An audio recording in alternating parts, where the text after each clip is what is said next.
Takže ja som Jaro, ahojte. Viac menej my sme z firmy Forbors, ja konkrétne nastupujem firmu ako producent. Sme československá firma a vlastne špecializujeme sa na trailery, čiže vlastne to, čo vidíte v rámci filmov nejakých alebo hier, tak je to niečo, čom sa zaoberáme a vlastne pracujeme už niekoľko rokov. Čo sa týka nejakých našich prác, tak môžete nás poznať zo Starfieldu, z najnovšieho Assassina, alebo vlastne z niektorých filmov ako Jurský park a podobne. A myslím si, že asi všetci, čo ste tu, tak ani neviete, že možno nejaká slovenská alebo česká firma alebo ľudia, ktorí sú takíto lokálni a takéto niečo pracovali. Je to skôr spôsobené tým, že sme sa snažili viac menej presadiť v tom zahraničí, ale teraz nejako posledné roky sa snažíme ako keby pomáhať lokálnemu trhu, lokálnym vývojárom, herným vývojárom a celkovo možno ako keby riešiť aj túto problematiku, ktorá je v rámci Slovenska alebo Česka, kedy vlastne herní vývojári nemajú možnosť či už po finančnej stránke alebo po inej robiť nejaké takéto trailery. A toto je vlastne keby naša špecializácia. Čo sa týka samotnej prednášky, tak by som vám chcel ukázať to zákulisie toho celého.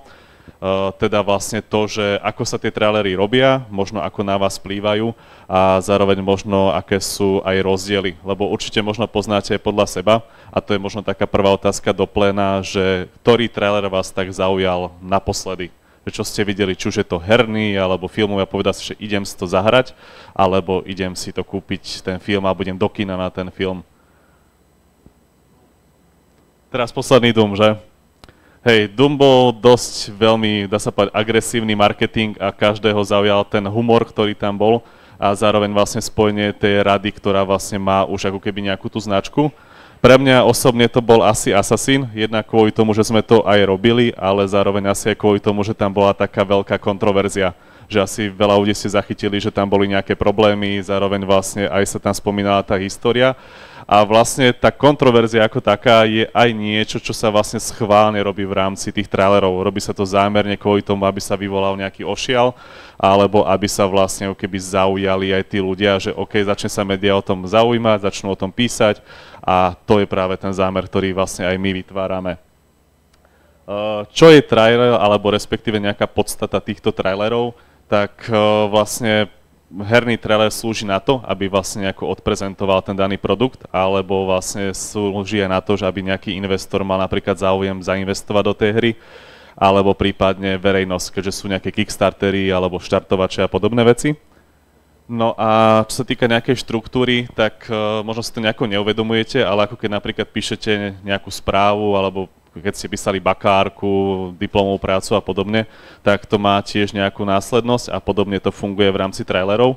Je tam vlastne nejaké intro, ktoré vás má ako keby nejakým spôsobom nabudiť, že wow, toto je niečo nové, chcem si to dopozerať. Slúži to aj kvôli tomu, že veľakrát ľudia už v prvých sekundách vlastne vypínajú to video, keď sa robí nejaký trailer, tak už automaticky si poviete, že ježišmaria, čo to je, tak to prepínam. A zároveň potom je tam nejaká ako keby pozvolná pasáž, kedy sa vlastne vypráva nejaký príbeh, alebo prípadne sa teda ukazuje nejaký gameplay z tej hry alebo z filmu. A zároveň je to vlastne ako také vyhypované na konci, kedy vlastne ako keby taká tá bodka, že poviete si, že wow, to si chcem kúpiť a smeruje to k nejakej akcii a teda vlastne to je niečo také, že OK, teraz si to pridám do wishlistu, alebo vlastne pôjdem na ten film do kina, alebo prípadne si ho pozriem na nejakej streamovacej platforme.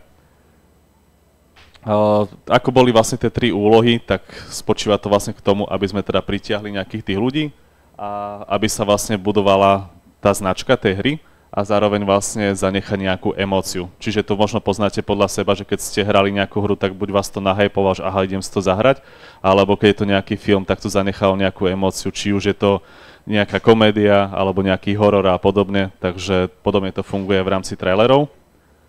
A ako teda vlastne vyzerá nejaký tej proces tej tvorby, tak prvé, čo vlastne my s čím pracujeme, tak je ako keby stretnutie s tým klientom, kedy sa vlastne bavíme o tom, že toto je môj produkt, chcem ho vlastne nejakým spôsobom odprezentovať, mám také a také možnosti, zároveň vlastne sa ukazujú aj tie slabé stránky danej hry alebo daného filmu, pretože toto vlastne napríklad viete vy najlepšie, že niekedy, keď pozeráte trailer, tak realita je častokrát iná. A to je práve spôsobené tým, že sa vlastne keby ukazujú iné časti hry, alebo respektíve ako keby to zákulisie, aby vlastne sa čo najviac ľudí namotalo na to a svojím spôsobom potom ako keby sa prezentujú iba tie pozitívne veci.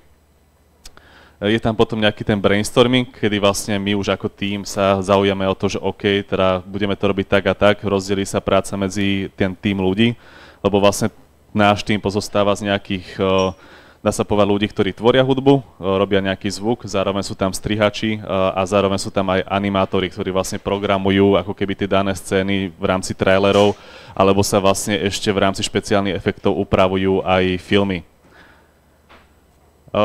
Ako taký základ, alebo respektíve srdce, dá sa povedať, traileru je hudba. Hudba vám ovplyvní úplne všetko. Čiže vlastne, keď už to možno poznáte aj podľa seba, a každý z nás počúvame hudbu, rôzne hudobné žánre, máme radi hudbu a rovnako to funguje v rámci trailerov. Možno teraz si zachytili, čo bol najnovší Gladiátor, film, trailer, tak tá hudba bola kontroverzná, ale do istej míry to bol vlastne ich marketingový záujem, že vlastne toto chceli spraviť, aby vlastne začal o tom písať, aby povedali, že preboha, ako si mohli dovoliť dať nejakú rapovú hudbu do historického traileru, ale bolo to všetko už vypočítané a vlastne bol to ich nejaký zámer toho, aby toto spravili, kvôli tomu, že tým pádom sa vlastne ako keby viacero ľudí nejako na to namotá a budú s tým nejakým pracovať. Udáva nejaké tempo, čiže vlastne svojím spôsobom ide o tempo rytmu, o to, ako sa vlastne celý trailer odvíja, akým spôsobom naberá na emóciách a zároveň vlastne vás má vtiahnuť, čiže vlastne je to niečo také, že OK, tá hudba mi vlastne ukáže ten smer, že áno, chcem si tú hru zahrať alebo si chcem pozrieť vlastne ten film. Mám tu prvú ukážku, ktorá je vlastne z Assassina. Možno ste ten trailer videli a tam vlastne najlepšie vidieť, alebo respektíve počuť, ako vplýva hudba na tých ľudí. No, to neviem. Je naplno.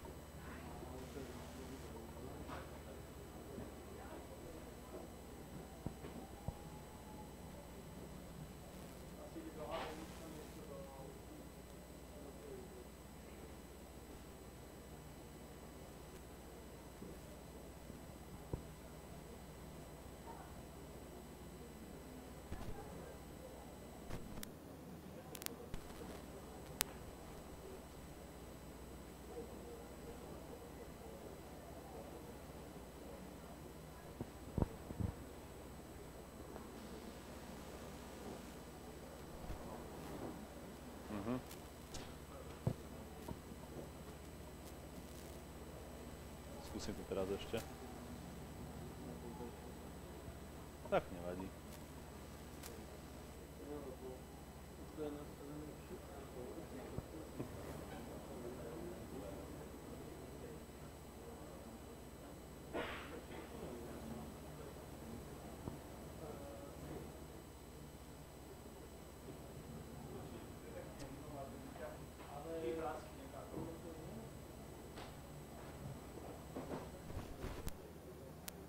Lebo ešte včera išlo. Tak.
Že aby to nevystrelilo? Že môžeme dať slabšie a potom keby náhodou. Ja som to vzrušenie chcel odstrániť. Teraz to nejde vôbec. You are part of something bigger. OK, dobré, dobré. The blade. It is you.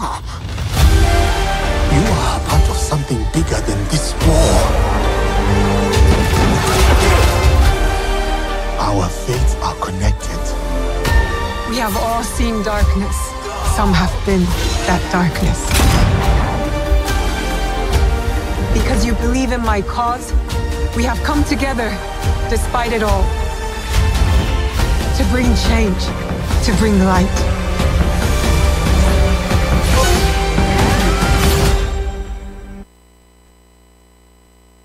V rámci toho zvuku, tam bol ako keby najzákladnejší bod to, že vlastne klient chcel, aby sa zachytila atmosféra, nejaké Japonsko, respektíve celková táto oblasť, ktorá teda reprezentovala tú danú hru. A zároveň vlastne tieto nástroje boli nahrávané naživo vo štúdiu, že teraz sme to chceli spraviť nejako zaujímavé, ale zároveň, čo si mohli všimnúť pri konci, sa dosť často používali vlastne ako keby také efekty, ktoré sú skôr filmové. Že vlastne nie je to ako keby typická hudba, ktorá sa bežne používa a je to skôr nejaké také tie moderné prvky. A o toto ide, že vlastne keď ste to možno teraz počúvali, tak malo to vyvolať vo vás nejakú emóciu. A vlastne toto bol ako keby ten základ toho celého, ktorý my chceme v rámci ako takej tej hudby riešiť, že aby vlastne to odozdávalo nejakú emóciu vám, ako teda poslucháčom, divákom. Takže toto je ako keby taký ten prvotný bod. Ale no. Čo sa týka časté chyby, tak vlastne bude to zlé tempo, zle vybraná hudba v rámci emócií, alebo teda nejaký nesprávny hudobný nážet, ktorý sa vlastne ako použije. Je tam vlastne používanie nejaké všeobecné hudby z banky, ktorú asi najviac možno poznáte, že keď sú nejaké filmy alebo hry, tak častokrát vlastne tí ľudia pracujú s nejakým audio junglom a podobne a potom to dopadá kadejako. A hlavne sú tam tzv. Edit pointy, čo vlastne ste možno všimli v rámci trailerov, že keď ide ten trailer alebo robí sa aj filmový herný, tak sú tam také zachytné body na to, aby sa buď zmenila emócia, alebo aby vlastne to trošku spomalilo, lebo keby stále vlastne máte iba nejakú gradáciu, alebo vlastne stále to ide v nejakej jednej rovine, tak vás to prestane baviť. Že vy potrebujete dať tam nejaké zvraty, potrebujete tam niečo zmeniť a to je ako keby podstata tej hudby. Ona je vlastne kostrou celého traileru a od toho sa vlastne všetko odvíja a na to sa to vlastne potom nejakým spôsobom ako keby lepí. Ďalšia vec je vlastne tvorba samotných záberov. Hudba sa robí vždy prvá, keď je vlastne ako keby trailer. Niekedy to robia niektorí opačne, že vlastne majú trailer hotový a na to sa striha, ale z pohľadu umelca, respektíve ako keby hudobníka je jednoduchšie robiť to, že vlastne náskôr si spravíte hudbu a na toto potom chystáte kvôli tomu, že je to aj pre editora ako takého jednoduchšie. A zároveň vlastne nemáte potom také limity, lebo pokiaľ už máte niečo nastrihané a máte na to skladať, jak tu niekto z vás robí hudbu, tak sami viete najlepšie, že tam je vlastne ten problém toho, že vlastne ste limitovaní tým časom, tým strihom a sa to potom všetko musí nejakým spôsobom posúvať. Čiže preto je jednoduchšie urobiť to, že náskôr spravíte hudbu a na to potom následne robíte nejaký strih. A vlastne ako taký, tak spojenie vizuálu so správnou hudbou je vlastne všetko. To vlastne potom dáva ako keby ďalšiu emóciu a zároveň vlastne trailer sa ako keby stáva zážitkom. Nie je to iba vlastne niečo, čo pozeráte, lebo veľakrát vidíte napríklad trailery nejakých filmov alebo hier, kedy vlastne hudba žije svojím životom, trailer žije nejakým svojím životom a ako keby ste z toho zmetení, že nemáte potom ako keby pocit, že to nejako dáva dohromady sa, alebo to je len proste ako keby len niečo, čo niekto zbachal na kolene, dá sa povedať. A vlastne taký ďalší impuls, alebo respektíve to, čo je najhlavnejšie v traileri, je stimul. Stimulovať toho hráča, stimulovať toho človeka, ktorý pozerá napríklad ten film a udržať si vlastne jeho pozornosť. To je ako keby najdôležitejšie a je to vlastne niečo, s čím sa najviac pracuje. A je to vlastne niečo, čo môžete použiť v rámci hier, napríklad nejaký for, nejaký joke, alebo v rámci filmu je to proste nejaká cutscéna alebo scéna, ktorá vlastne ako keby udrží tú vašu pozornosť. My sme vlastne robili teraz Greylorda, čo je vlastne slovenská hra a tam sme vlastne tiež využívali práve tú formu toho humoru.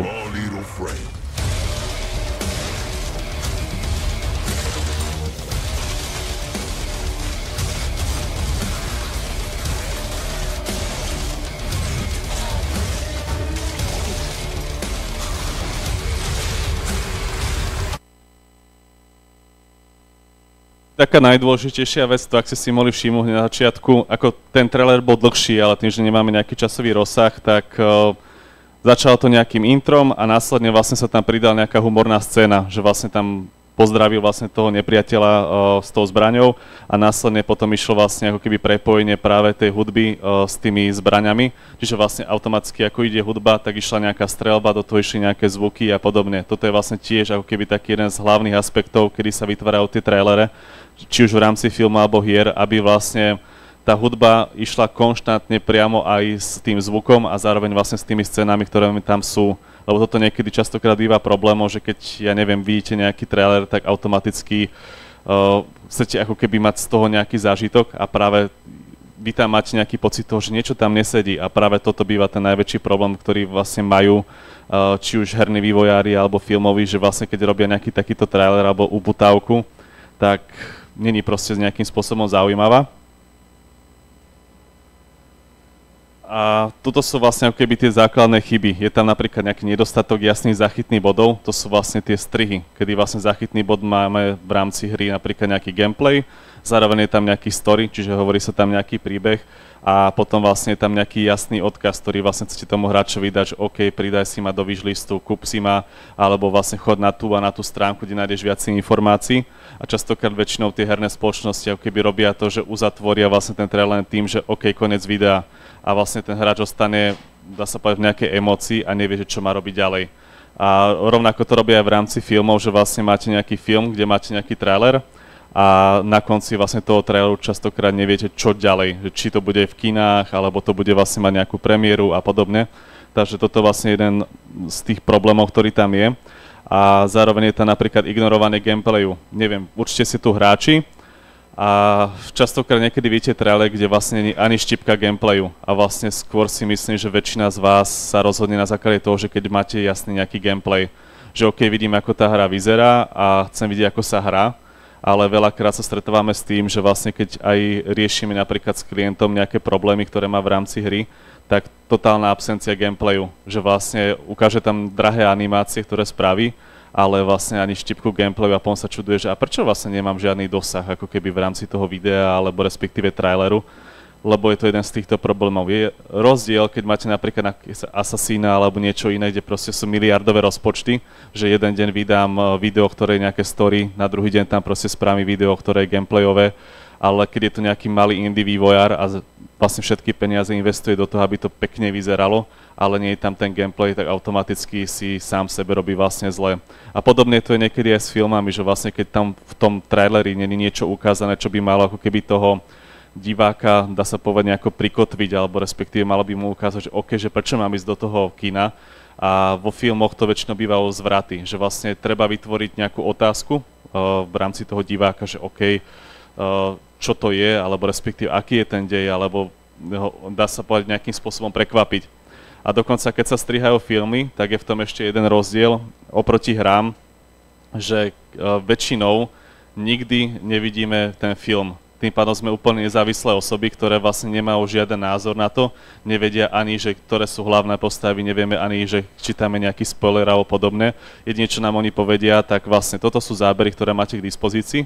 Napríklad, keď sme robili Lovečko, 2, tak tam sme vlastne dostali iba zábery a povedali mi, že toto je spoiler, to tam nedávať a robte si to potom ako chcete a svojím spôsobom vďaka tomu sa možno vytvorilo niečo zaujímavé, lebo my sme netušili, že táto postava je spojená s touto, alebo respektíve je tam možno nejaké iné prepojenie a vtedy je to zaujímavejšie. Napríklad Marvelovky sú známe aj tým, že keď sa to dáva externe do firmiem, tak ten človek nikdy nevidel ten film a režisér do toho nemôže nič povedať. Čiže tým pádom vlastne máte úplne ako keby marketingovú stratégiu, ktorá je, dá sa povedať, úplne samostatná a tým, že režisér je väčšinou ovplyvnený svojim vlastným dielom a to väčšinou bývajú herní vývojári, že vlastne keď vám začnú do toho nejako hovoriť, že toto tam nedávať alebo toto tam dávať, tak vlastne väčšinou sa tým degraduje kvalita samotného traileru. A vlastne ako taká posledná vec, ktorá je vlastne keby taká čerešnička na samotnom traileri, tak je vlastne zvukový dizajn. Či už vlastne nejaké efekty alebo čokoľvek sa tam vlastne nejako vytvára, tak je to jedna z dôležitých vecí a častokrát vlastne zvukový dizajn prevyšuje hlasitosťou ako keby aj hudbu, alebo aj to ostatné, je to kvôli tomu, že aby to vlastne vytvorilo taký ten efekt, ako keď ste v kine.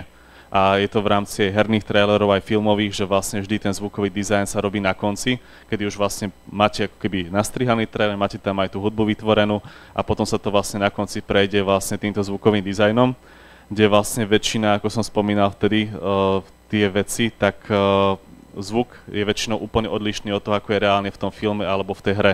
Je to práve kvôli tomu, aby to bolo zaujímavejšie a atraktívnejšie pre samotného diváka alebo teda poslucháča.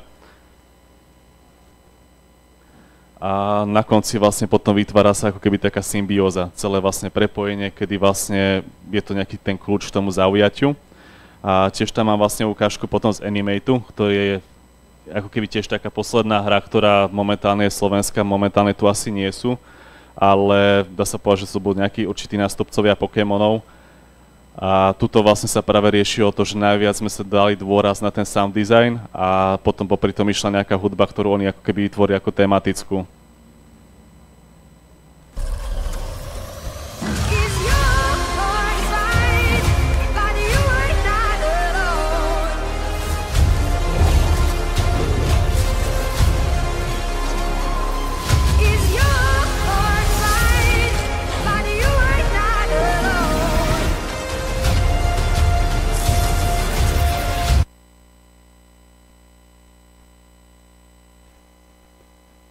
Takže vlastne svojím spôsobom takýmto nejak sa to robí a potom už ide iba ten finálny výsledok a ten export. Takže takto nejako prebieha celý proces toho traileru, ako sa to nejako vytvára. Viac menej nevedeli sme, do akej miery tu budú ľudia, ktorí vlastne buď robia s hrami, alebo vlastne robia nejako s filmami. Preto sme to skôr ako keby zamerali na to, že ako sa ten trailer vlastne vytvára. Takže skôr teraz dávam možno do plena nejaké tie otázky, čo by vás zaujalo, alebo či vás niečo zaujíma v rámci takejto produkcie. A chcel by som sa spýtať, vy ste povedali, že spolupracujete aj s indie štúdiami a podobne. Ako v podstate funguje takáto spolupráca? Že vy im napríklad dáte hotovú hudbu, že takúto hudbu sme chceli použiť, tu máme takýto scenár a od vás potrebujeme napríklad scény na to?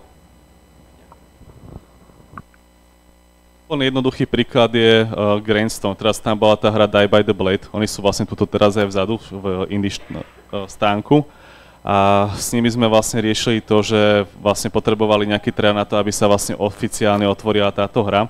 Tak celý proces spočíva v tom, že vlastne moja práca je to, že jednak komunikujem s tými zákazníkmi alebo respektíve s týmito hernými vývojármi, kde sa teda bavíme o nejakej predstave, že OK, potrebovali by sme napríklad hlavný trailer, ako to mali oni. Tak prvým krokom je to, že teda povedať si, že či vôbec na to majú, alebo respektíve či vôbec majú nejaký budget vytvorený, lebo častokrát sa stretávame s tým, že herní vývojári nemajú ani na vlastnú produkciu. Nie to ešte, aby vlastne robili nejaké trailery a podobné veci. A potom ako keby taký ten ďalší krok je to, že potrebujeme hru.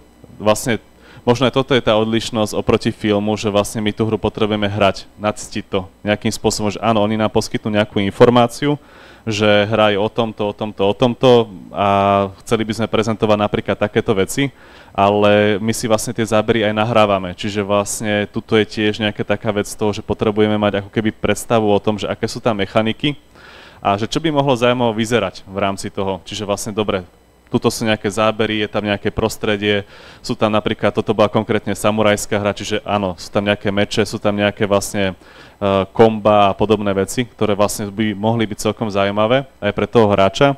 Čiže oni nám povedali, že je to hra napríklad, ktorá je kombináciou medzi samurajským, futuristickým, dobre, automaticky prvý bod, hudba, takže bude to niečo medzi týmto žánrom. Hudbu si vždy robíme, to je proste naša akoby vizitka, že málo kedy použijeme niečo, čo by vlastne malo byť externé, že vlastne niečo sa kúpi alebo podobne. Skôr je to vlastne všetko orientované na to, že sa to vytvorí ako keby u nás. Alebo potom alternatíva je taká, že vlastne sú nejaké pesničky, ktoré vlastne má tá samotná hra a to sa trailerizuje. A to si veľakrát ľudia neuvedomujú, že vlastne oni napríklad majú soundtrack v rámci tej svojej hry a to napríklad oni použijú v rámci trailera, ale stále im to nesedí a to je práve spôsobené tým, že soundtrack je niečo, čo ide v pozadí tej hry. A nefunguje to v rámci videa kvôli tomu, že tam nie sú práve tie edit pointy, kedy vlastne sa na to dá niečo nastrihnúť. Takže vždy, aj keď je to proste nejaká pesnička, ktorá je od toho daného vývojára, tak našim krokom je to, že vlastne to trailerizovať. Urobiť tam tie edit pointy, dať tam nejaké nové vrstvy, vylepšiť tam niektoré veci. A toto bol vlastne tiež ten proces toho Die by the Blade, kedy sme vlastne vytvárali novú skladbu.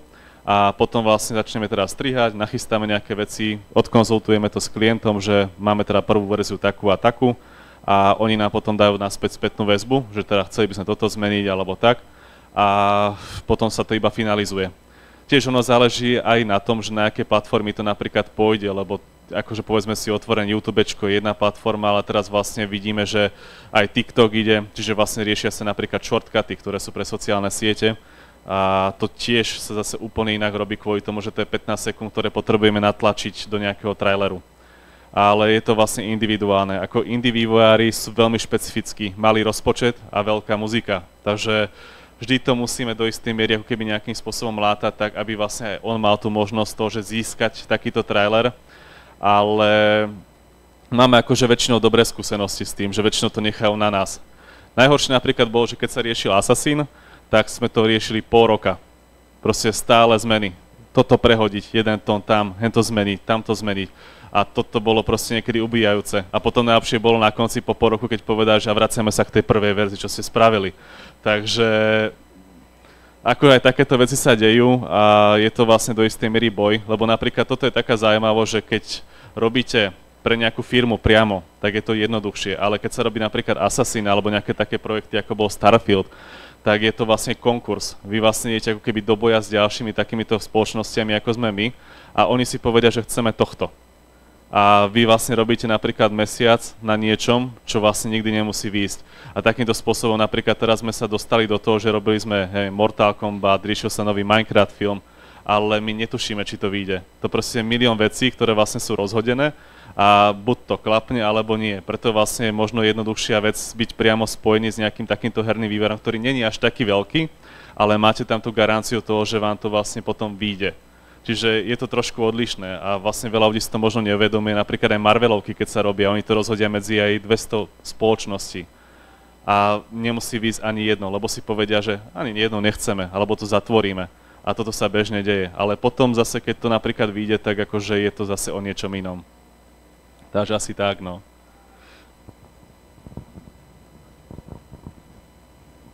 Čo je taký nejaký dobrý budget pre indie vývojára na tvorbu takéhoto traileru? No. Hej. Akože to môžem tak povedať, že aby si vytiahol, že... No, to je ťažko povedať, lebo ja poviem tak, že záleží od toho, čo vlastne chce.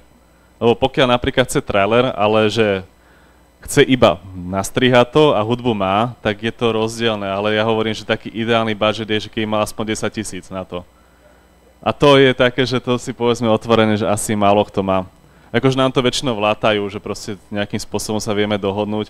Ja hovorím, za chvíľku nám budú dávať ešte naturálie, ale tak akože to uvidíme. Lebo tak povedzme si otvorené, že budget indie 10, ale Assassin a podobné veci 100 000. Ako napríklad len Starfield, keď sa robila hudba, tak tam vlastne budget na hudbu bol vyše 50 000. Takže len to je práve spojené s tým, že oni si zmyslia, že chcem ružovú, ale pritom je to modré, vieš, a to ako keby ide ruka v ruke v týchto veciach. Ja mám tiež otázočku. Máte nejaké skúsenosti s robením trailerov pre statickejšie formy médií, ako pre stolné hry, alebo stolné RPG, alebo možno aj knihy? A ako by ste pri tom postupovali? Úprimne s týmto sme asi nikdy nerobili, možno je to práve z toho dôvodu, že väčšinou keď si zoberieme, ja neviem, takú knihu, tak to podľa mňa ten rozpočet tam nejaký extra veľký nebude. Tam sa bavíme možno o stovkách eurách, ktoré vlastne na to majú a zase, keď si poviem, ja by som to tak povedal, že nedoporučil by som niekomu niečo, čo viem, že by mu ani asi moc nepomohlo. Lebo je to veľmi špecifický trh. Ako napríklad stolné hry, to si ešte viem do istej miery predstaviť, lebo napríklad poznám veľa stolných hier, ktoré napríklad urobili marketingový trailer taký, že tam mali vlastne reálnych ľudí, nejakých hercov, mohlo to byť animované, čokoľvek. Toto je ešte sféra, kedy by to šlo. Kniha, akože môže, ale zase si povedzme, že na čo budem míňať toľko peňazí, radšej tie peniaze miniem skôr na reklamu, alebo nevidel som napríklad osobne, neviem ako vy, ja som nemal ešte možnosť vidieť napríklad v televízii alebo tak reklamu video na nejakú knihu. Že skôr to riešia možno propagáciou v rámci toho, že si niekde zaplatí nejakú reklamu na Google a podobne, alebo to riešia možno takým tým spôsobom, že PR v rámci toho, že ide do toho knihkupectva, má tam nejaký stánok a vlastne si to tam nejakým spôsobom on prezentuje. Ale toto sme ešte nerobili. Ako napríklad reklamy robíme, ja neviem, pre Alzu alebo podobné veci, lebo to je proste bežná rutina, ale toto nie. Toto vôbec s tým nemáme nejaké skúsenosti.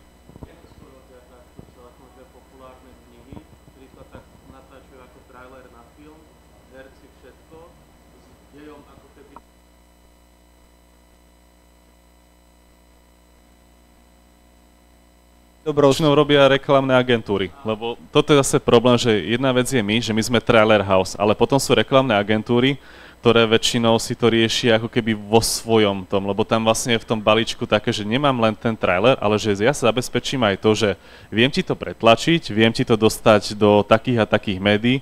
A toto je vlastne, čo je také iné. Napríklad my robíme tiež to isté, ale v rámci hier, že vlastne máme trailer a vieme vám ho pretlačiť do IGN, vieme vám ho pretlačiť do takých médií, ale je to vlastne špecifický segment. Čiže preto to vlastne ako keby nemáme s tým nejaké skúsenosti. Zaujímavé trailery robí ten Dobrovský to na knihy, tak to je veľmi zaujímavé.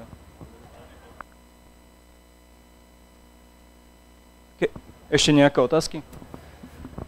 Já bych se rád zeptal, když jste zmiňoval ten Marvel dvakrát, tak například z poslední doby ten Brave New World, ten nový Kapitán Amerika, vlastně ten klimax toho filmu je trošku vyzařazený v tom traileru, protože oni jakoby chtěli navnadit na postavu Red Hulka, který ale ve scénáři by jaksi neměl být hnedka vědět, kdo to je.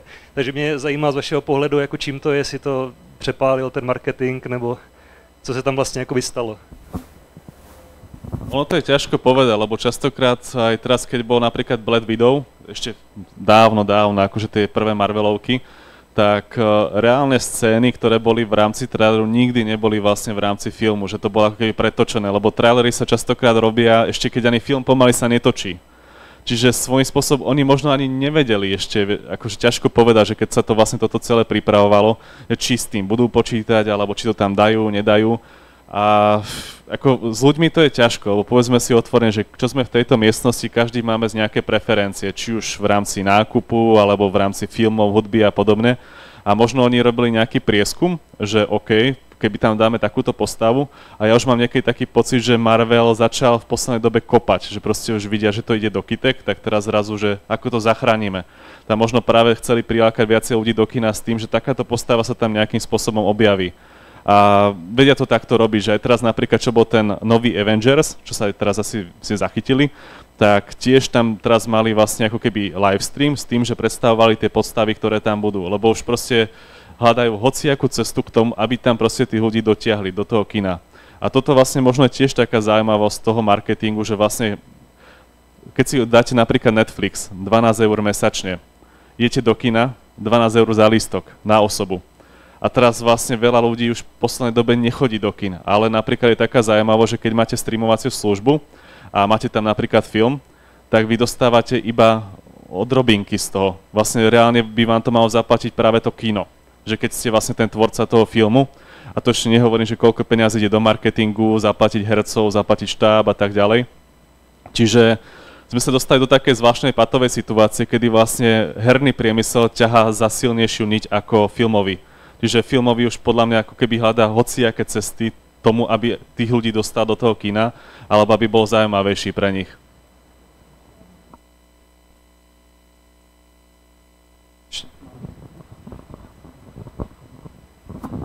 Ďakujem, vynikajúca prednáška. Možno dobre spomenúť, že možno v nejakých 40 rokoch v kinách tie trailery boli 20 minútové v podstate a tam sa sľuboval zážitok storočia a fakticky ten trailer bol ako keby zvlášť film, hej, takže tá evolúcia k dnešnému stavu bola zaujímavá.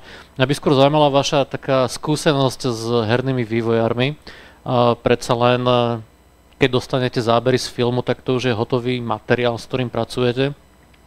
Ale tá hra fakticky vôbec nie je pripravená na to, aby sa z nej robil nejaký trailer, hej, aby sa prezentovala hlavná postava, tam možno ani není spravená, ak sme videli toho hrobára s lopatou, možno by ste tam cítili dať tú samotnú postavu v samotnej scéne, ako sa správa, ako sa hýbe, ako riešite takéto veci s vývojármi, kde možno treba spraviť aj ďalšie externé túly k tomu, aby sa hýbala externá kamera, aby sa hýbala špeciálne, nie tak ako chcú vývojári na debugovacie funkcie, ale ako to chcete vy pre trailer a podobne. Toto je niekedy špecifické už len z toho hľadiska, že teraz napríklad najnovšia česká hra Kromlech, neviem, či ste zachytili, tak viac menej oni robili predtým toho Hoba, čo bol vlastne ten bezdomovec, akože veľmi hra dobrá, ktorá vlastne ako keby získala aj pozornosť médií. Teraz sa vlastne robí Kromlech. Kromlech, keď sme dostali engine, tak sme iba 2-3 týždne sa mordovali s tým, aby vlastne ten engine robil to, čo chceme robiť. A vlastne samozrejme vývojár bol voči tomu akože otvorený, akože oni sú úžasní ľudia, radi s nimi robíme, ale toto je vlastne ten zárodok, že vlastne my sme robili teaser na hru, ktorá svojím spôsobom ešte nemá doladené mechaniky. Čiže vlastne my keď sme chceli niečo exportovať, tak 3-krát nám to padlo, proste vôbec postavy nerobili to, čo sme chceli. A toto je najhoršie, väčšinou tie začiatky celého. Potom už keď ako keby hra je v tom štádiu, že je tam nejaké demo, gameplay a podobné, tak už vlastne to je v nejakej fáze takej, že my už vlastne to vyriešime tým spôsobom, že dokážeme si to nahrávať sami. Lenže pokiaľ je to v tejto fáze, tak keby tú hru otvoríme, tak buď nám to padne, alebo hneď už pri prvej zátračke, tam kde si v jaskyni padneme pod textúry. A my nevieme, kde tieto miesta slabé sú tej hry, čiže preto to väčšinou riešime takým spôsobom, že keď je možnosť, natáčame si sami a keď není možnosť, tak vlastne to riešime tak, že vlastne herní vývojári sú nám nápomocní s tým, že vlastne oni nám natočia, že my si povieme, že chceli by sme, aby tam menilo sa počasie, alebo aby tam bolo toto. A oni už to iba ako keby nachystajú na ten daný teaser, že vlastne reálne to v tej hre ani nikdy nemusí byť, ale je pre nich jednoduchšie urobiť novú scénu, ako by to mali vlastne v tej hre ešte v tejto danej fáze opraviť, lebo to proste niekedy nejde. A častokrát vlastne sa stretávame ešte aj s takou vecou, že niekedy je herný trailer lepší ako samotná hra. A toto potom je akože také, že diskutabilné, že vlastne oni napríklad, to sa mi strašne páčilo z Fat Boys, čo je Greyward hra, tak nám otvorene povedal, že nerobte ten trailer taký dobrý, lebo potom mi to nikto nekúpi. Lebo my sme tam chceli také efekty, onaké efekty, SFX si dáme ešte viacej, tuto preblik, tamto preblik. A na konci vlastne povedal, nie, toto mi fakt nikto nekúpi. Lebo to bolo fakt, že zase nejaká látka, lebo my sme chceli, že urobíme taký typický Doom štýl traileru, ale vlastne ten sám klient povedal, že nie, že ja proste to chcem v originálnych zvukoch, ukážeme to presne také, aké to je. A toto je vlastne taká tenká hranica toho, že či chce divák vidieť niečo, čo vlastne je naviac, alebo chce vlastne vidieť ako keby tú realitu ako takú. Takže ono to je vlastne veľmi špecifické a záleží asi na tom, aká je tá hra, aký je možno aj ten vývojár a celkovo ako sa aj s tým daným človekom pracuje. Lebo sú štúdia, ktoré napríklad indie sú lepšie ako väčšie, kvôli tomu, že tie väčšie, oni si proste povedia, postavia si hlavu, že teraz vlastne to chcem a proste to nejde spraviť, lebo tá hra je v takej fáze, že to sa proste nedá urobiť a nedá si to vysvetliť, lebo povedia, tak si zavolajte nejaký animátorov a podobne, ale proste nejde to, lebo je to v takej fáze, že sa to nedá spraviť.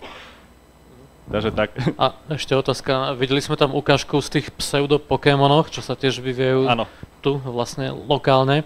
A tam ste realizovali aj samotnú 3D scénu, ako tam ste robili čo konkrétne na týchto videozáberoch?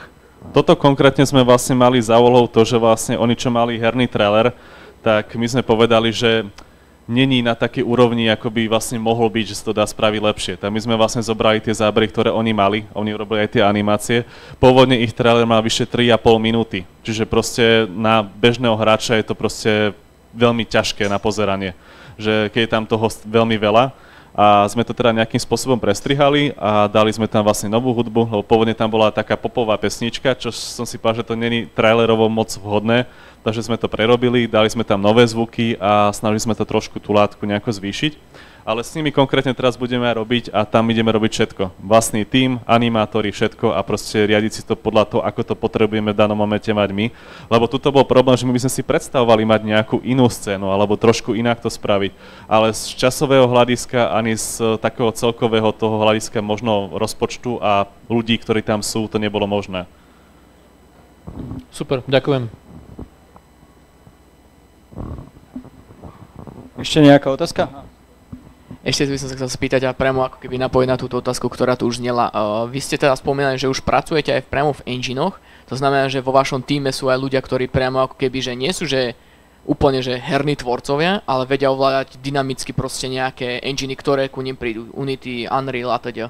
A stretli ste sa teda, že možno tak, že v ktorom sa vám najlepšie pracovalo a či už ste sa dostali ku nejakému engineu, ktorý ako keby není že voľný, že napríklad Assassin's Creed isto nemá engine voľný, ale tam ste pochybujem, že dostali engine, takže tak ďakujem. Hej, ono ako si spomína, tak vlastne Assassin a podobné veci, to sú veci, ktoré majú neskutočné embarga. Tam proste nemôže uniknúť nič. Dokonca keď sa robia takéto trailery, tak si predstavte úplne jednoduchú vec, že my to robíme naslepo. Oni nám povedia, že ide sa robiť trailer na Assassina. My sme nevideli ani jeden záber.